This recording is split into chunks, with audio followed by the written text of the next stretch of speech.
The Adult Potato is an internet-based parody cartoon series that integrates factual events and locales with fictional characters for the purpose of satire and comedic commentary. Any resemblance of these fictional characters to actual persons, living or dead, is purely coincidental and not intentional, unless specifically stated. Despite the factual nature of some content, the series should not be interpreted as a reliable source of news or factual information. The creators, producers, and distributors of The Adult Potato expressly disclaim any liability for misunderstandings or actions taken based on the show's content. This show is intended for adult audiences. Viewer discretion is advised.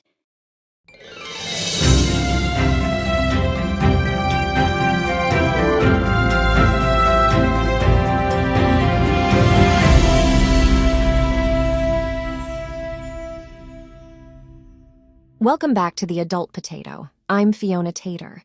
This week we're focusing on the Planning Commission's meeting. A few reminders here. The Planning Commission is completely separate from the Board of Adjustments. The Board of Adjustments gives variances for buildings, setbacks, and things like that. If your business does not meet the zoning requirements, or something along that line, you go to the Board of Adjustments. Let them know what's happening and see if they're okay for you not ticking every requirement off the list, like having a 140-foot setback instead of a 500-foot one. And that's a big deal when you're asking for a smaller setback when your business is next to a residential area. In exchange for any exceptions that they allow, variances, they may add other requirements or stipulations to help counter the effects of the variances issued. For example, the Board of Adjustments may say that you can have a 140-foot setback instead of a 500-foot setback, but you need to have some beefy landscaping and hardscaping to compensate for the lack of distance, so it'll help muffle the noise and block the headlights for the people living in the houses that are near your business, especially when you're talking about hosting events and having live music. Makes sense, right? It's logical that if you get a variance, there are likely to be trade-offs. And if you don't think that makes sense, then you're likely an entitled little twat that's only out for yourself and not for the best interest of the town. And that brings us to the Planning Commission meeting. Now, we're not going to dive into the drama that happened online, but I do invite you to check that out on Wellington Community Conversations' Facebook page. It's a great page run by people that truly live in Wellington, where you can actually talk about what's happening in town, as opposed to Let's Talk Wellington, which has a penchant for banning people for having an opinion. Think diversity in any flavor or anything that doesn't support their religious belief. And their admins don't even live in Wellington, so that's interesting. Anyway, someone posted the tea on LTW and on Wellington Community Conversations and then got banned on LTW. They actually banned the person on LTW based on what she said on the WCC Facebook page. Yes, little Facebook fascists doing what little fascists do best. Anyway, you can read all about the particular business that was on the agenda on Wellington Community Conversations. First off, the recording of the meeting for the site plan view of the well, on which this episode is based, is available on YouTube. You can access that recording and most prior meetings back to August of 2021 via the Planning Commission page on the Town of Wellington's website or by going directly to the town's YouTube channel. The well is being presented as a complimentary bar/tavern/event center in the Light Industrial Zone District. Remember that, as it will be important later. There were some technical problems, so the beginning of the meeting was not captured, but where the recording starts, Town Planner Paul Whalen is already deep into his presentation. You'll immediately hear that the town is in negotiations with the business owner over something that was supposed to be gravel. So, right off the bat, the site plan review starts with a list of outstanding issues. He referenced other issues like that they had on the site, but those weren't captured in the video due to the technical problems before the recording started. They are, however, listed in the packet for the meeting, which you can find online.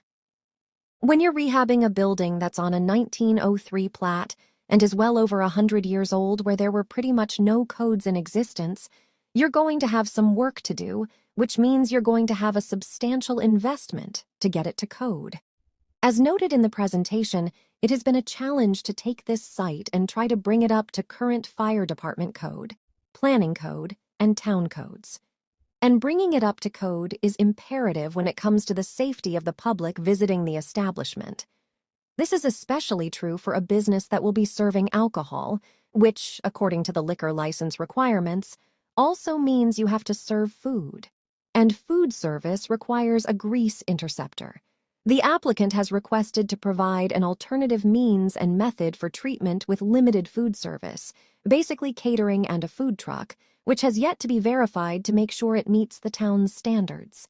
Also, a condition of approval is to show on the site plan the location of a future grease interceptor to demonstrate that it's feasible to install one when the time comes that it's required. This is just one of a list of items that the applicant is trying to sidestep in their quest for the site plan approval, a substantial list. Basically, the town has bent over backwards to work with the applicant to make this a reality, and yet, instead of being grateful, they appear to be pissed that they still have to meet certain standards and requirements. After the town's presentation, the applicant had her chance to talk. And boy, was that off-putting.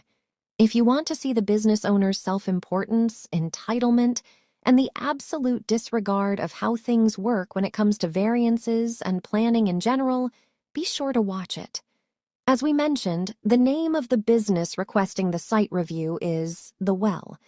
But the name of the LLC makes you want to cringe.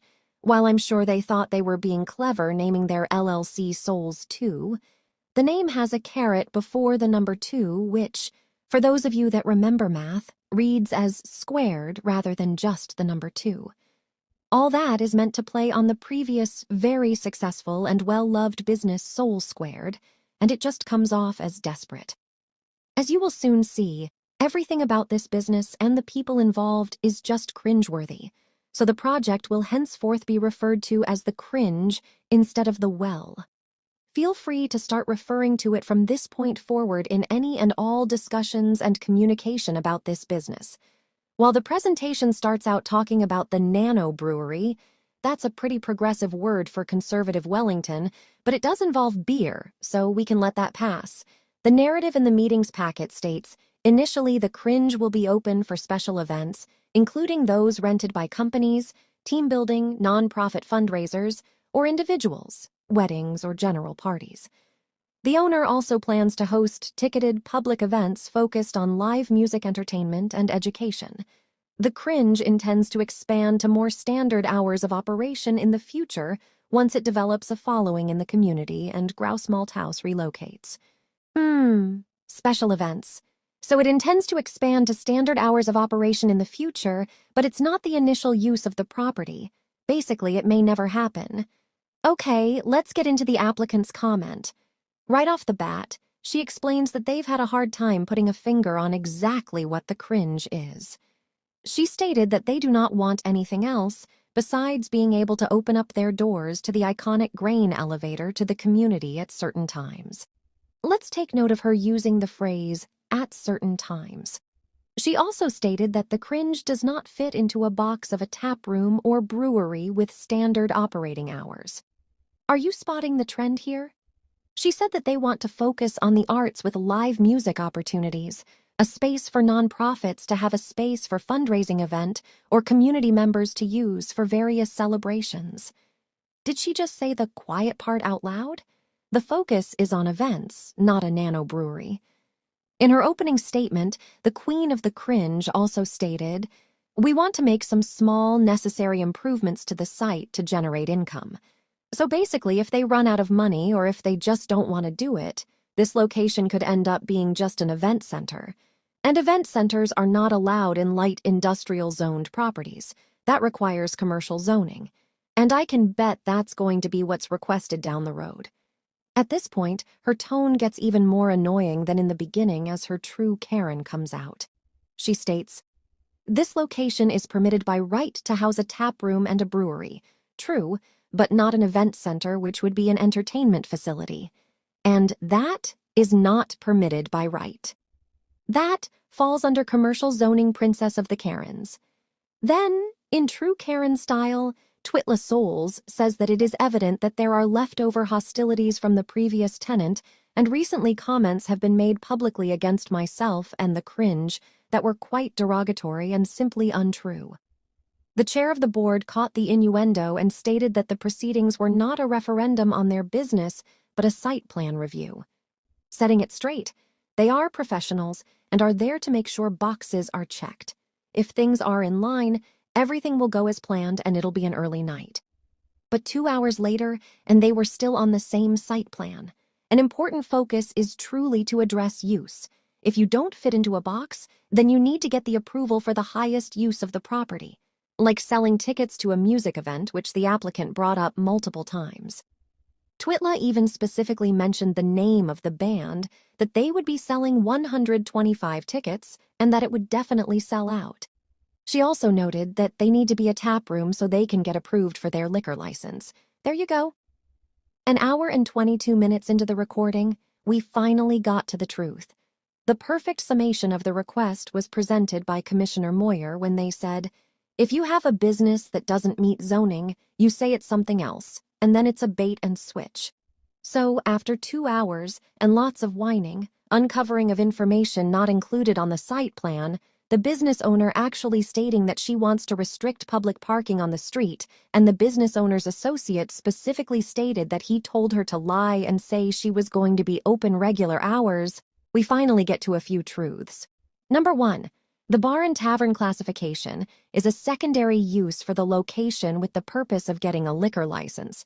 Number 2, the business associate stated she's going to open it when she wants to because there is something that she wants to host there. So, this is basically a vanity project for Twitla. He also said that staffing is hard and she doesn't have time to worry about that. Number 3, staff has been more than flexible in dealing with the applicant, including expedited reviews of changes in 24 hours that still led to a list of conditions that need to be addressed. And at the end of the review, the applicant, as most narcissists tend to do, played the victim, saying that while nobody recused themselves for benefiting financially from Old Colorado Brewing Company, that some of the commissioners should recuse themselves because they're not impartial. The chair's response to that was that it was an awfully loaded question. I would venture to say that the rebuttal to that would be, as it stands right now, you face rejection of the site plan, which means you would not be able to present this again for another year. We are considering tabling it as to gather more information, which is a benefit to you. Here are some takeaways. First, if you don't have time to worry about staffing a business, don't open it until you do. Second, if part of your pitch is that you're benefiting the community, but you're not going to actually be open regularly and will be open only for special events and paid music concerts, how is that benefiting the community? You're not adding jobs. Other than some tax revenue, you've got nothing to offer other than the occasional event that will be more of a burden on the neighborhood than a benefit for the town. We don't see the value to the town. Third, if you want a master class on why the town requires that parking lots be concrete or paved instead of gravel or dirt, go to about 55 minutes into the video of the meeting and you'll come out the other side a lot smarter. And finally, after all this, a lot of what we saw on the Facebook pages about Twitla is making a lot of sense. So we'll hear more about the Cringe in the October Planning Commission's meeting, and I'm betting that they're going to say that they have changed their minds and are going to have regular hours, even after testifying that they were only going to open it when she needed an ego fix. So there you have it, Wellington. We saved you over 2 hours of watching the site review for the Cringe on YouTube, but recommend that you watch it anyway. While we are very pro-business, we are for businesses that actually benefit the community, not vanity projects for somebody that, and I quote, doesn't have time to worry about that, which was in reference to actually running the business. The town is not in the business of placating every Karen that wants to do something.